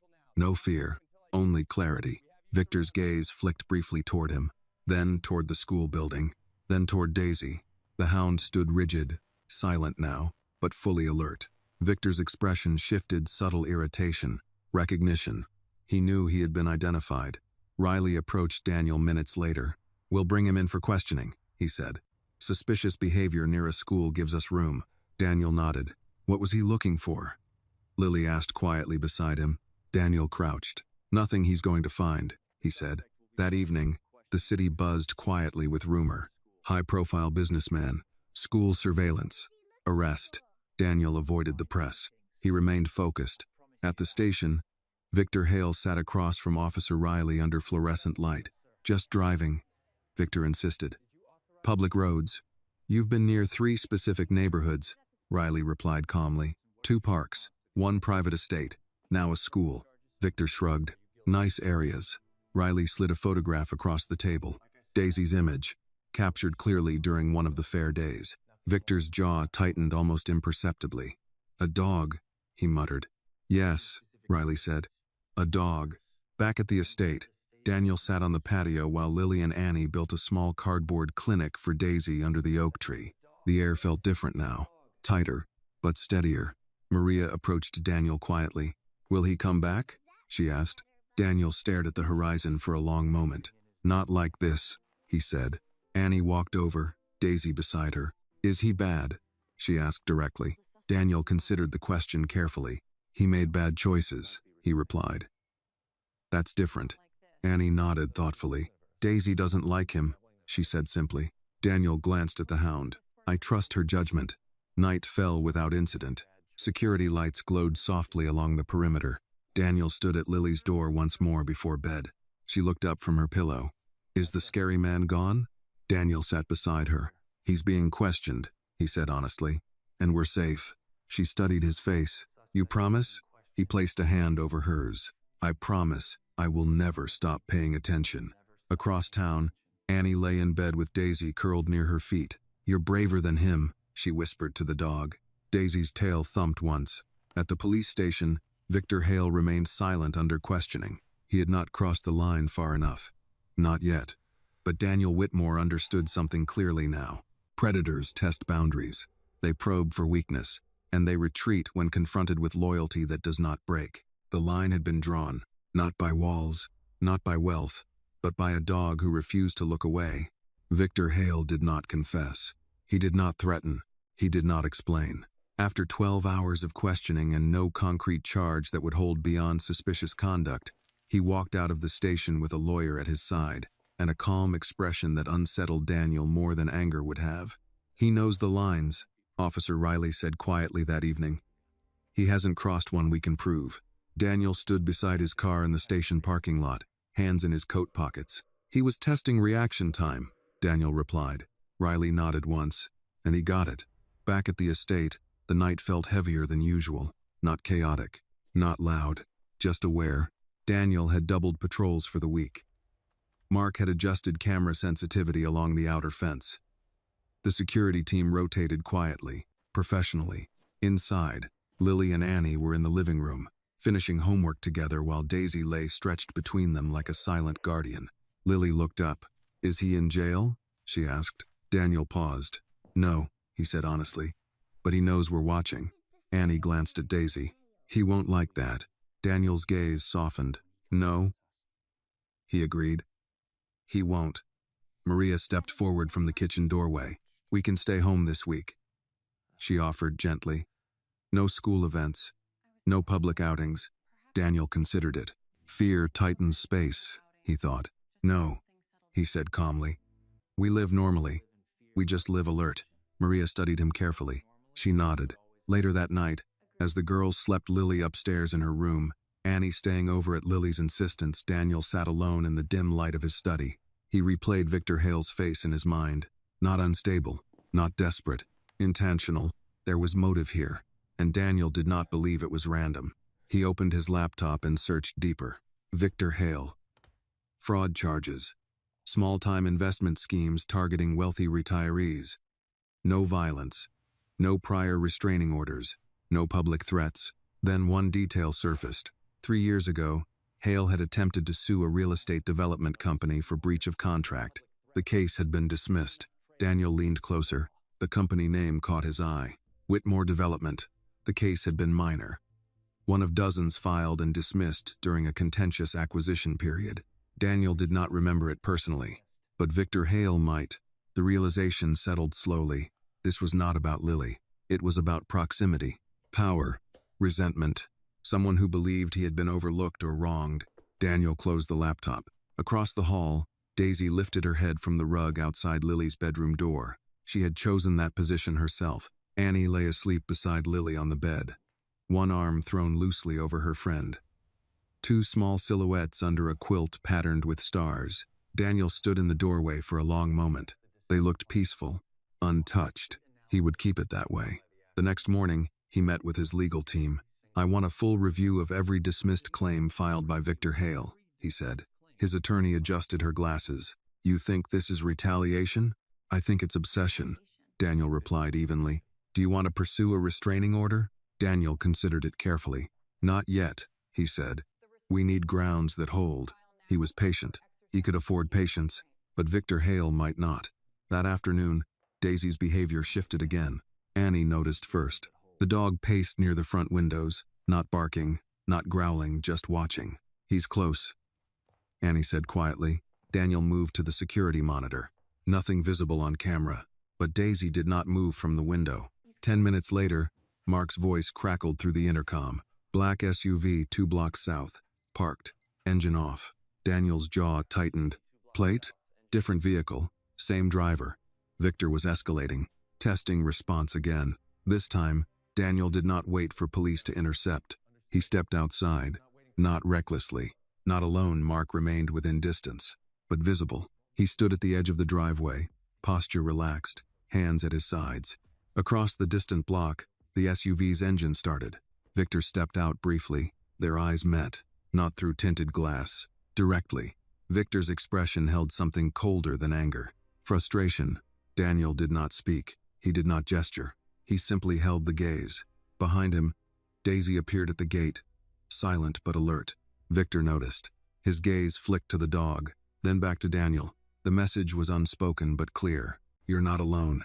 Victor got back into the SUV and drove away. No squealing tires this time. No panic. Just calculation. Inside the house, Annie looked up at Daniel. He doesn't like losing, she said softly. Daniel almost smiled. Neither do I. Maria crossed her arms protectively. Will this end? She asked. Daniel met her eyes. Yes, he said with certainty, because now the situation had clarity. Victor Hale had a motive. He had pride. And pride, when confronted, either retreats or makes a mistake. Daniel returned to his study and made one more call. To the DA's office. He instructed his assistant. I'd like to discuss harassment statutes. That night, as the estate lights glowed and the security team maintained quiet watch, Daisy lay once more outside Lily's door. Annie stirred slightly in her sleep. In the stillness, Daniel realized something profound. Protection was not about eliminating risk. It was about refusing to surrender to it. Victor Hale had chosen the wrong family to intimidate, because this family was not guarded only by wealth. It was guarded by loyalty, and loyalty does not blink. The mistake came 4 days later. Victor Hale did not approach the estate. He did not circle the school. He chose something smaller, subtler. On Thursday afternoon, Annie and Lily were in the backyard again, sitting cross-legged beneath the oak tree with Daisy stretched between them. They were working on a new poster, this one for the upcoming Fall Family Festival at school. Daniel had helped fund additional safety measures again, quietly. Maria was in the kitchen preparing dinner. Daniel stood in the study reviewing documents from the district attorney's office regarding harassment thresholds. It was calm, routine. Then Daisy's head snapped up. No bark, just stillness. Annie froze instantly. "Don't move," she whispered to Lily. Lily blinked. "Why?" Daisy stood slowly and began walking toward the side hedge, not aggressively, not lunging, just deliberate. Annie followed. From the hedge line, barely visible between the trimmed branches, a small object lay on the grass. A phone. Not theirs. Lily leaned closer. "Is that yours?" Annie shook her head slowly. Daisy did not touch it. She circled once, nostrils flaring. Then she growled. "Low. Deep." Daniel heard it from inside. He moved quickly but calmly onto the patio. "What is it?" he asked. Annie pointed. Daniel approached carefully. The phone lay face up, screen dark. He did not pick it up. Instead, he stepped back. "Mark," he said into his earpiece. "We have something at the hedge." Within seconds, security moved in. Mark crouched carefully and examined the device. "Recording app active," he said quietly. "Still running." Daniel's expression hardened. Victor had escalated. He wasn't just watching now. He was documenting. Testing reaction time. Testing blind spots. "Shut it down," Daniel instructed. Mark powered the device off and placed it in an evidence bag. Lily looked confused. Why would someone leave a phone? Daniel knelt in front of her. "Because sometimes people try to see what they're not invited to see." Annie's face was serious. He thought Daisy wouldn't notice. Daniel met her eyes. He was wrong. Within the hour, Officer Riley stood at the hedge line. "Now we've got probable cause," Riley said quietly. "Placing recording equipment on private property crosses the line." Daniel nodded once. "Will you pick him up?" "We already are." Across town, Victor Hale sat in his SUV reviewing footage on a second device. He never saw the patrol car until the lights flashed behind him. By sunset, Victor was back in interrogation, this time not calm, not detached. "You can't prove intent," he snapped. Riley slid the evidence bag across the table. "Recording minors on private property without consent," Riley replied. "We don't need to prove intent. We prove action." Victor's jaw tightened. "It was curiosity," he muttered. "Curiosity doesn't hide phones in hedges," Riley said evenly. At the estate, Daniel stood beside Annie under the oak tree. "You were the first to see Daisy react," he said quietly. Annie shrugged. "She always tells the truth." Daniel glanced at the hedge. He thought he could outweight us. Annie looked up at him thoughtfully. "Bad people don't like being seen," she said. Daniel almost smiled. "No," he agreed. "They don't." That evening, Maria hugged Annie tightly before bed. "You trusted your dog," she whispered. Annie hugged her back. "She trusted me too." In the study, Daniel reviewed the official notice. Charges filed for unlawful surveillance and trespassing. Not severe, but enough. Victor Hale would not walk out this time without conditions. As the house settled into quiet, Daniel stood once more at Lily's bedroom door. She slept peacefully. Daisy lay outside the door again on her own, unprompted. Daniel crouched beside the dog. "You saw it before we did," he murmured. Daisy's tail thumped once. In the distance, sirens wailed faintly, then faded. This time, the escalation had ended not with fear but with proof. Victor Hale had crossed the line, and the line had held. Daniel stood slowly and turned off the hallway light. Protection was no longer reactive. It was active, visible, shared. He understood now that vigilance was not paranoia. It was love in motion. Victor Hale did not look defiant this time. When Daniel saw him in court 3 days later, seated at the defense table in a wrinkled gray suit, there was no smugness left in his expression. No detached curiosity, only irritation and something else. Exposure. The courtroom was modest. The walls paneled in old wood, the American flag standing behind the judge's bench. Fluorescent lights buzzed faintly overhead. Daniel sat quietly in the back row, not in a power suit, not surrounded by attorneys, just present. Officer Riley stood near the aisle, hands folded behind his back. The charges were read clearly: unlawful surveillance, trespassing, harassment through persistent proximity. Victor's lawyer attempted to minimize. "My client never approached the child, never spoke to her. No threats were made." The judge adjusted her glasses and looked over the file. Intent is established through repeated action, she said evenly. And action has consequence. Victor's eyes flicked toward Daniel. For a brief second, resentment flashed again. Daniel held the gaze calmly. No anger, no challenge, just certainty. The court ordered a restraining order 100 yards from the Whitmore residence, the school, and any known associated addresses. Electronic monitoring pending further review. Mandatory evaluation, not prison, but boundary.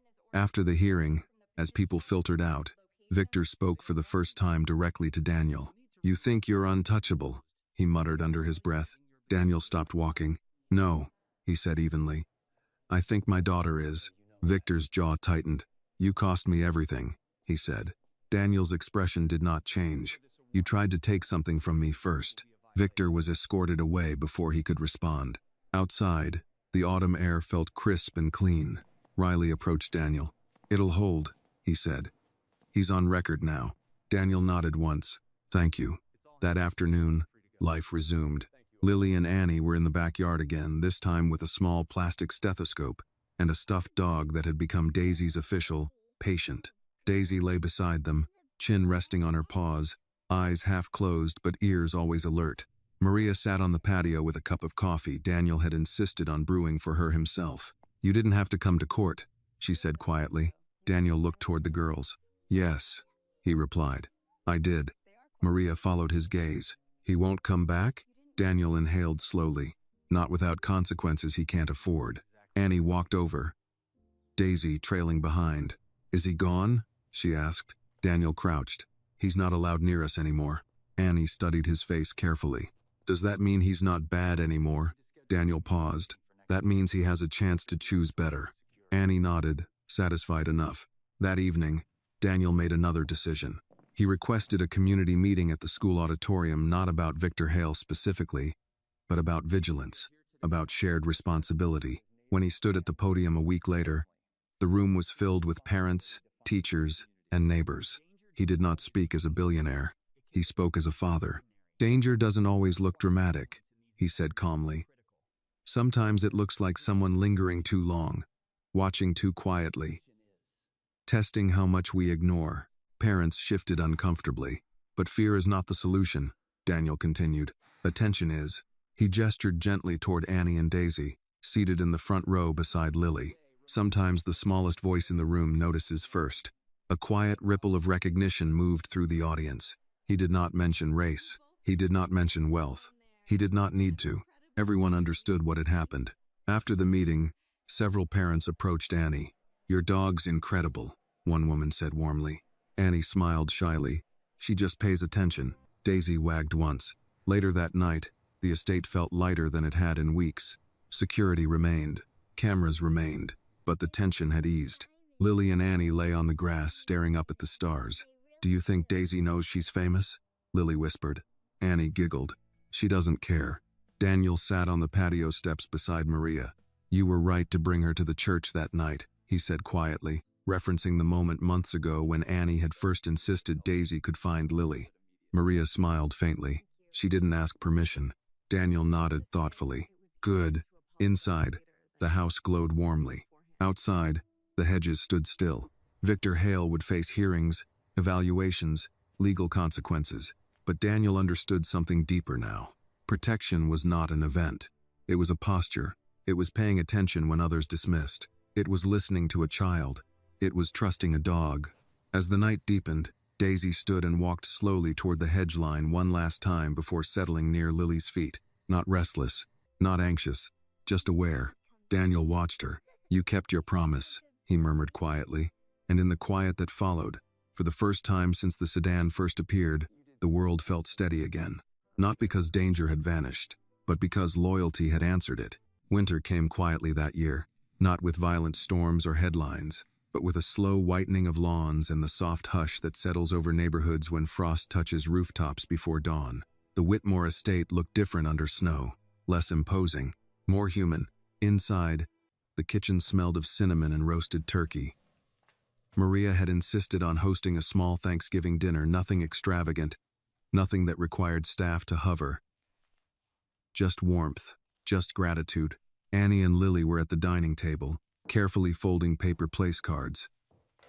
Daisy lay beneath the table, chin resting on her paws, eyes tracking every falling scrap of paper as if it were a classified operation. Daniel stood at the counter, sleeves rolled up, carving turkey himself. He had not done that in years. "Dad," Lily said thoughtfully, "can Annie sit next to me?" Daniel looked up. "I think that can be arranged." Maria caught his eye and smiled. It was subtle, but it mattered. Annie sat straighter in her chair than usual, hands folded in her lap as if she were afraid to disturb something fragile. "You don't have to sit like that," Lily whispered. "You're not in trouble." Annie smiled faintly. "I know. I just don't want to mess anything up." Maria heard it. She leaned gently across the table. "Sweetheart," she said softly, "you didn't come here to be perfect. You came because you're family." The word lingered. Family. Daniel did not interrupt it. He let it land. Across the table, Daisy thumped her tail once as if approving the declaration. Later, after plates were cleared and pie was half finished, the girls slipped outside into the early evening snow. Daisy bounded ahead, heavy paws leaving confident impressions behind her. Lily laughed. Annie followed. They built a small snowman near the oak tree, the same oak tree where everything had changed months ago. Daniel watched from the patio doors. "You're thinking again," Maria said quietly behind him. "I am." "About him?" Daniel shook his head slowly. "About what almost happened." Maria stepped beside him. "And what didn't?" He nodded. Victor Hale's case had progressed without drama. Mandatory therapy. Continued monitoring. No contact violations. Daniel had chosen not to follow the details too closely anymore. He had learned something important about control. You cannot control the world. You can only decide who you become in response to it. The girl's laughter carried through the glass. Daisy suddenly paused, ears pricked not in alarm, just awareness. Annie crouched and whispered something to her. Daniel watched the exchange. Trust was a language, and Daisy spoke it fluently. That night, after Maria and Annie had gone home, Lily sat on the living room rug beside Daisy. "Dad?" "Yes." "Are we safe now?" Daniel walked over and sat across from her. "We were always working to be safe," he said gently. "That's not the same," Lily replied. He smiled faintly. "No, it isn't."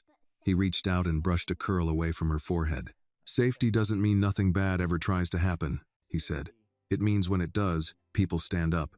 Lily considered that. "Like Annie." "Yes." "And Daisy." "Yes." "And you." Daniel paused. "Like all of us." Lily leaned forward and hugged Daisy's neck. Daisy leaned back into her without hesitation. Later that evening, Daniel stepped outside alone. Snow fell lightly now. The estate lights reflected softly against the white lawn. He walked toward the hedge line where the phone had once been hidden. There was no sign of disturbance now, just quiet. He stood there longer than necessary. He thought of pride, of blind spots, of how easy it had been. Before Annie spoke up that first day, to dismiss the possibility that help could come from unexpected places. He thought of the moment Annie had stood so calmly and said Daisy could find Lily. How he had almost not listened. Almost. The word unsettled him more than Victor ever had. He returned inside. Daisy lifted her head as he passed. "Good night," he murmured. Her tail tapped twice against the hardwood. Upstairs, Lily slept soundly. Across town, Annie lay in her own bed beneath a quilt Maria had sewn years ago. Daisy would spend the night there. Daniel had insisted. Not because he was afraid, but because loyalty deserved consistency. Outside, the first snow of the season continued to fall. Soft, persistent, quiet strength covering sharp edges. And in the stillness, something had shifted. The estate was still guarded, still wealthy, still powerful, but it was no longer isolated.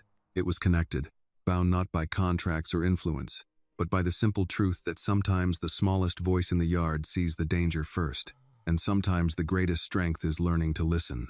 By early spring, the air around Chestnut Street no longer carried the bite of winter. It carried the smell of fresh bread.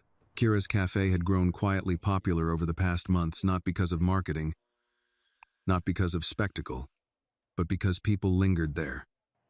They talked. They felt seen. The exposed brick walls held warmth. The espresso machine hissed like a steady heartbeat. White ceramic cups lined the shelves with practical simplicity. Daniel sat at his usual stool near the counter. Black coffee, no sugar, no milk. Kira placed it in front of him without asking. "You're early today," she observed lightly. "Board meeting ended faster than expected," he replied. She raised an eyebrow. Miracles do happen. Across the room, Lily and Annie were finishing homework at their usual table near the window. Daisy lay beneath them, her coat shinier now.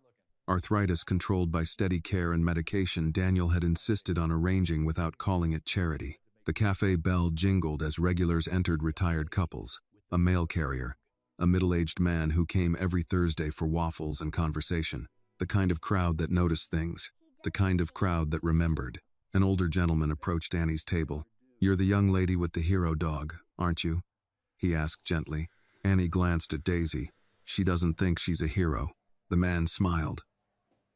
"The best ones never do." Daniel watched the exchange quietly. A year ago, he would have considered this vulnerability a tension tied to a past event. Now he saw something different. Community memory. And community memory protects. Mid-morning sunlight slanted through the window. Kira leaned against the counter beside Daniel. "You're thinking again," she said. "Is it that obvious?" "Yes." He turned the coffee cup slowly between his hands. "When I was younger," he began carefully, "my father used to say control was strength." Kira listened without interrupting. "I believed him," Daniel continued, "until I realized control without compassion becomes isolation." Kira dried a glass slowly. "And isolation makes blind spots," she said quietly. Daniel nodded.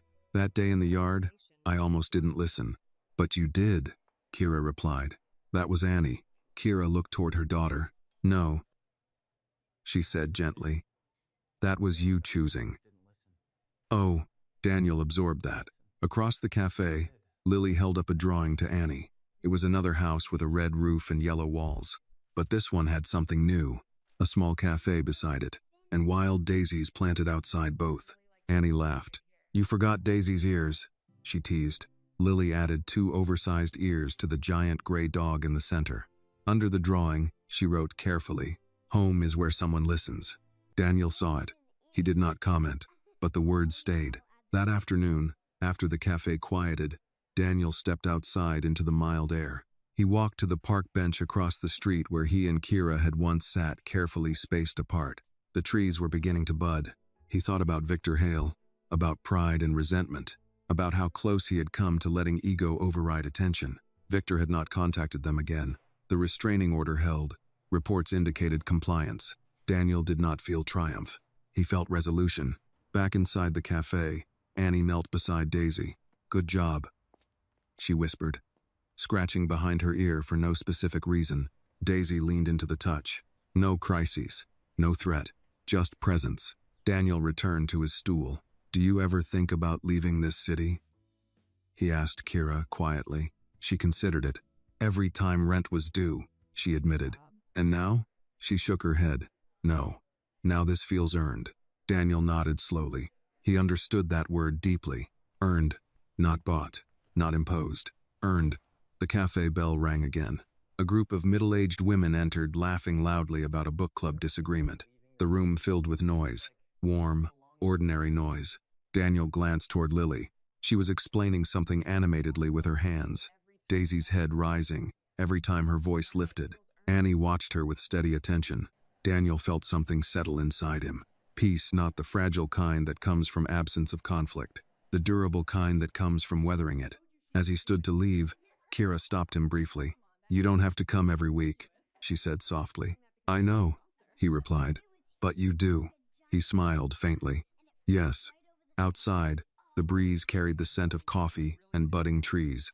Across the street, children ran in the park, their laughter echoing freely. Daniel paused before getting into his car. He looked back at the cafe window, at Annie, at Lily, at Daisy, at the daisies in the flower box beneath the glass. A year ago, he had believed power meant insulation. Now he understood power meant responsibility. And sometimes responsibility meant sitting on a cracked concrete step and listening to a 6-year-old say something impossible with absolute certainty. "My dog can find your daughter." He had almost missed the truth in that sentence. He would not miss it again. The first anniversary of the night Daisy found Lily arrived without announcement. No one marked it on a calendar. No one planned a speech. But Daniel woke that morning with the memory already waiting. He stood at the bedroom window watching early light spread over the lawn. Spring had fully arrived now. The oak tree in the yard wore new leaves, bright and tender. The grass freshly cut. A year, 12 months since fear had hollowed out his chest. 12 months since a 6-year-old girl had stood steady in front of him and offered hope without hesitation. He dressed quietly and went downstairs. In the kitchen, Lily was already awake, pouring cereal into a bowl. "You're up early," Daniel said. She shrugged. "Couldn't sleep." He studied her face. She looked older now, 7 going on 8. Stronger, less fragile. "Do you remember what today is?" he asked gently. Lily paused, spoon hovering above milk. "The day Daisy found me," she said simply. He nodded. She didn't look afraid. She looked reflective. "I don't like thinking about the dark part," she admitted. "But I like thinking about when you yelled my name." Daniel swallowed quietly. "I like that part too." Across town, Annie sat at the small kitchen table in Kira's apartment, braiding a thin ribbon into Daisy's collar. "Why the ribbon?" Kira asked, sipping her morning coffee. "It's her brave day," Annie replied matter-of-factly. Kira smiled softly. "She's brave every day." Annie considered that. "Yeah," she agreed. "But today she saved Lily." Kira reached across the table and squeezed Annie's hand. "And you saved someone too." Annie shook her head quickly. "No, I just told the truth." Kira's expression softened. "That's usually how saving starts." Late that morning, Daniel drove himself to Chestnut Street. He did not call ahead. The cafe door chimed as he entered. The smell of fresh blueberry muffins greeted him. Kira looked up from behind the counter. "You look like you're remembering something," she said quietly. "I am." She nodded slowly. Annie and Lily were already at their usual table, drawing. Daisy lay between them, ribbon neatly tied around her thick gray neck, white scar catching the light. Daniel approached. "Special occasion?" he asked. Annie looked up proudly. "It's Daisy's brave day." Daniel crouched beside her. "It is." Lily smiled at him. "We're making her a certificate." Daniel glanced at the paper. In large, uneven letters it read, "Daisy Whitmore's best friend and protector." He chuckled softly. "I think she'd approve." Daisy thumped her tail once. Daniel straightened and turned toward Kira. "I was standing on the balcony that night," he said quietly, voice low enough that only she could hear. "I don't think I ever told you that." Kira's hand stilled on the counter. "No," she replied gently. "I didn't think I could survive losing her." Kira met his eyes. "But you didn't lose her." "No," he said, "because someone else didn't look away." The cafe buzzed around them, ordinary and alive. A retired couple argued softly about crossword answers at a corner table. A middle-aged man typed on a laptop, sipping coffee slowly. Life continued.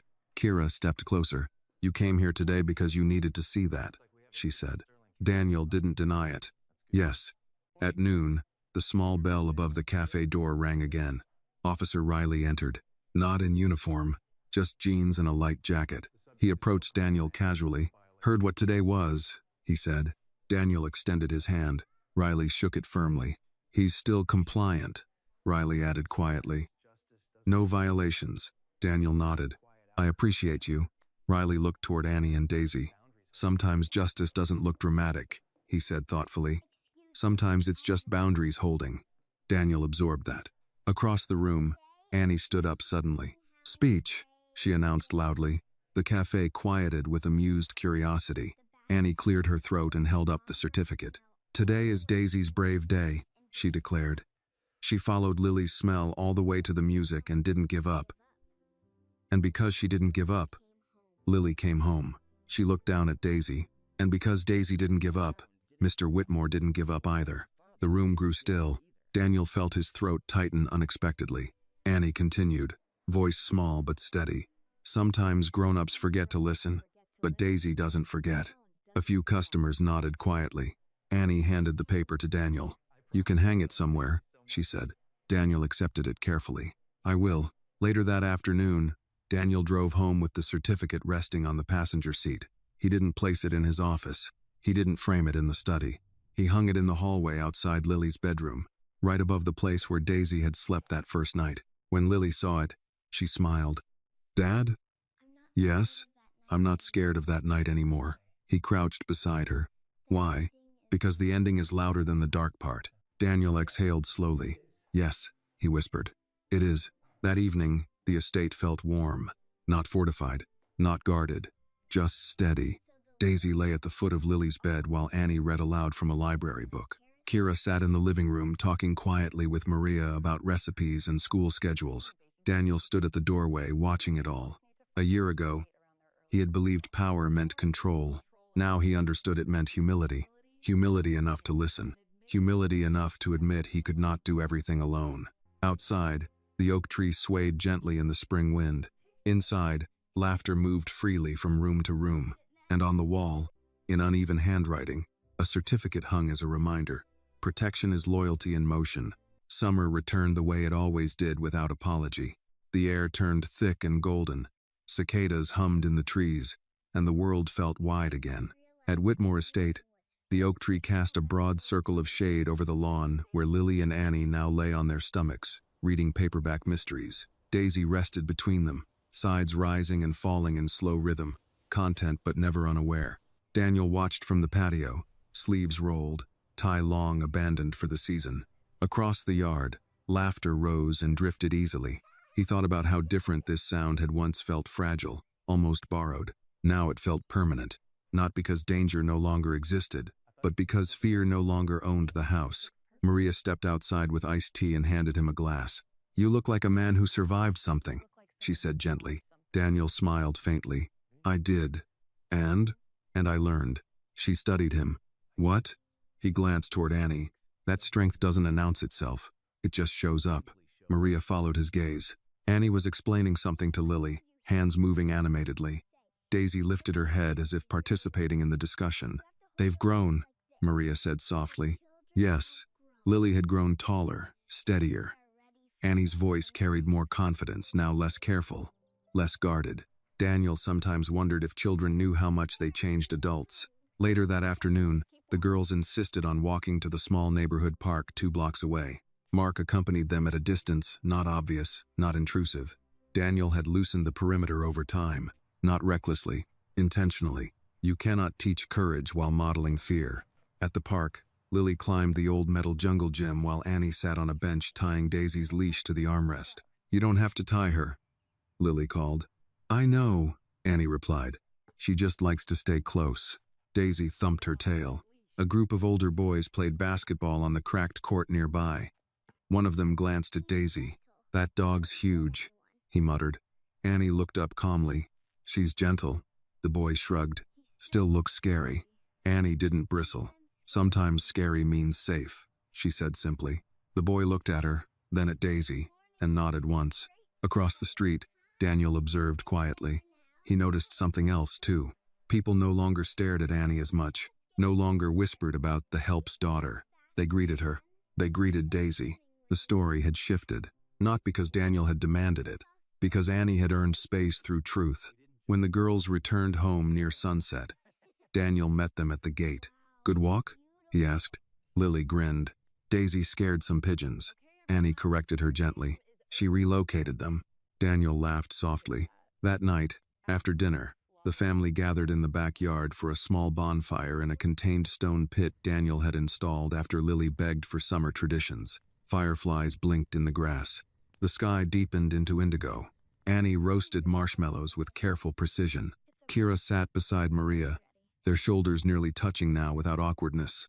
Daisy lay at Annie's feet, watching sparks rise. Daniel leaned back in his chair. A year ago, he would not have imagined this scene. Not the blending of households, not the quiet ease, not the absence of guarded tension. "Dad?" Lily said softly. "Yes? Are we ever going to move?" Daniel looked at her thoughtfully. "Why?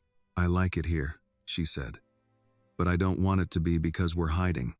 He shook his head slowly. "We're not hiding." Annie glanced up at him. "We're just living," she added. Daniel felt a small tightening in his chest, not fear. Pride. "Yes," he said. "We are." The fire crackled gently. In the glow, Daisy's white scar caught the light like a thin line of history. A reminder, not of danger, of loyalty. Daniel stood after a while and walked toward the oak tree. He placed his hand against the bark. This was where the phone had been found, where suspicion had once crept along the hedge line.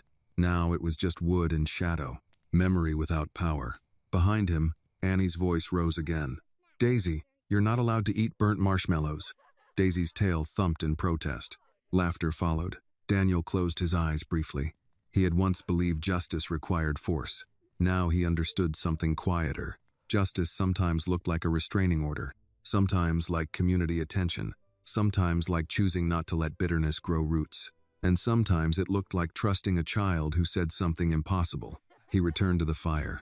Kira handed him a stick with a perfectly toasted marshmallow. Peace offering, she said lightly. For what? For thinking too much. He accepted it. You know, he said after a moment, I used to think I was protecting Lily from the world. Kira tilted her head. And now I think she's teaching me how to live in it. Kira smiled. That's what children do. Across the yard, Lily and Annie were drawing shapes in the dirt with sticks. A house, a tree, a big dog. And this time, they drew the oak tree larger than the house. Roots deep, branches wide, home not as fortress. Home as shelter. The fire burned low. Stars appeared overhead. Daisy shifted closer to the girls, always positioning herself between them and the open yard. Daniel noticed. He always noticed. And for the first time in years, he didn't feel the need to stand guard, because loyalty was already standing there. Autumn returned again, but this time it arrived without memory pressing against it. Leaves drifted down Chestnut Street in slow spirals of gold and amber. The air carried the scent of cinnamon and roasted coffee beans, and Kira's cafe was fuller than it had ever been. 1 year and a season had changed many things. Lily was 8 now. Annie had turned 7 that summer. Daisy moved a little slower, but her eyes were as steady as ever, dark, watchful, kind. On a bright Saturday afternoon, the cafe hummed with conversation. A local high school jazz trio played softly near the window. Retired couples lingered over pie. Parents talked about school fundraisers and football games. At the corner table, Lily and Annie were working on a new drawing. It was bigger than the others, more detailed. Daniel sat at the counter, coffee untouched in front of him. He wasn't distracted. He was listening. To the sound of ordinary life. To the rhythm of safety that no longer felt fragile. Kira approached with a small smile. You're staring at the coffee again. He looked up. I like knowing it's there. She leaned on the counter across from him. That's a very billionaire answer. He almost laughed. It's a very father answer. Across the room, Annie raised her hand. Mr. Whitmore? Daniel turned immediately. Yes? We finished. He walked over slowly. The drawing showed a house with a red roof and yellow walls. But this time it was different. The house stood open doors wide, windows bright. Outside were wild daisies planted in careful rows.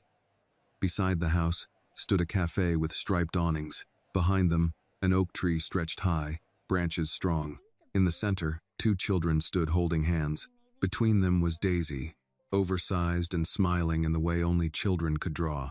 Behind the children stood 4 adults, not towering, not distant, standing together. Above it, in careful handwriting, were the words, "We are safe because we stand together." Daniel felt something steady settle inside his chest. Not the sharp relief of crisis avoided. Not the trembling gratitude of a child found. Something deeper. Completion. He crouched beside them. It's beautiful, he said quietly. Lily beamed. Annie said we should draw the oak tree bigger. Annie shrugged shyly. It's strong. Daniel nodded. Yes, it is. Daisy shifted and rested her head against Annie's knee. Officer Riley entered the cafe just then, removing his hat with a nod. No urgency. No flashing lights. Just a man stopping by for coffee. Daniel stood and shook his hand. All quiet, Riley said. Daniel smiled. That's my favorite kind of update. Riley glanced toward the girls. They've grown. Yes, Daniel replied softly. They have.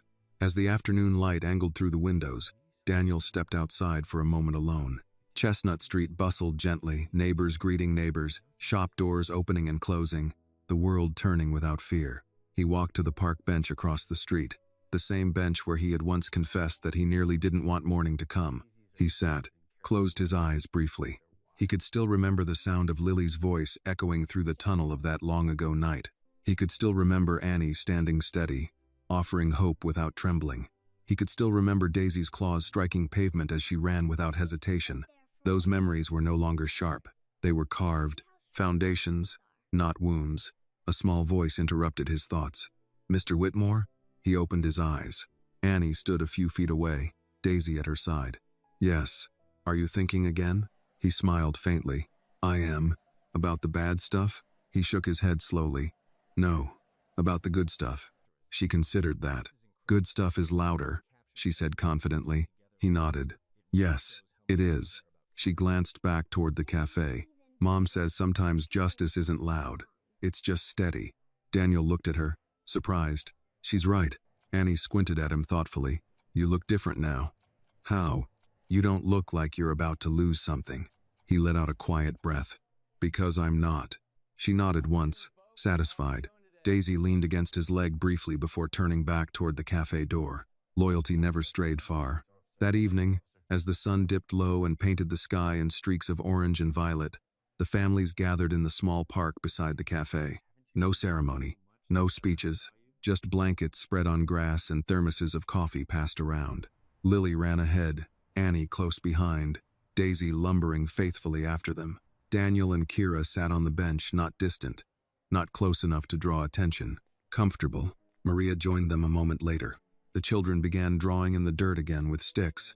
A house, an oak tree, wild daisies, a big dog. Daniel watched silently. He had once believed power meant never needing help. He had once believed safety meant building walls high enough that nothing could climb them. He had once believed justice meant retaliation. Now he understood something quieter. Safety meant listening. Strength meant humility. Justice meant drawing boundaries and standing steady behind them. And sometimes, the person who saves you is the one the world almost overlooked. Annie stood suddenly and called out across the grass, "Daisy, do you know you're a hero?" Daisy tilted her head slightly, then trotted toward her. Kira laughed softly. "I don't think she knows," she said. "She doesn't need to," Daniel replied. The children collapsed into giggles as Daisy licked Lily's cheek. The sun slipped lower. Shadows stretched long but no longer felt threatening. They felt peaceful. Daniel leaned back against the bench and watched the scene before him. Two girls who once stood on opposite sides of power now stood side by side in friendship. A dog once discarded now stood as protector. A mother once unseen now stood respected. And a man once certain he controlled everything now understood the quiet power of simply listening. The world had not changed entirely. There would always be danger somewhere. There would always be pride, resentment, blind spots. But here, in this park, under this sky, something had shifted permanently. Fear no longer led. Love did. Annie looked up at Daniel one last time that evening. "My dog can find your daughter," she said playfully, echoing the words that had once changed everything. Daniel smiled. She already did. And as autumn leaves drifted down around them, no one felt Sung Sir anymore. They felt steady. They felt home. This story reminds us that real strength does not always come from power, wealth, or status. Sometimes it comes from the courage to speak up, the humility to listen, and the loyalty to stand beside one another. A child's faith, a mother's dignity, and a rescued dog's devotion succeeded where influence and control could not. The lesson is simple but profound. Never underestimate those the world overlooks, and never ignore the quiet voice offering help. Justice is not always loud, and protection is not always forceful. Often, it is steady love, shared responsibility, and the decision to stand together that truly keeps us safe. This video is a work of fiction created with the assistance of artificial intelligence. All characters, events, and situations are not real and do not represent any actual people or true stories. The content is intended for storytelling and emotional illustration only.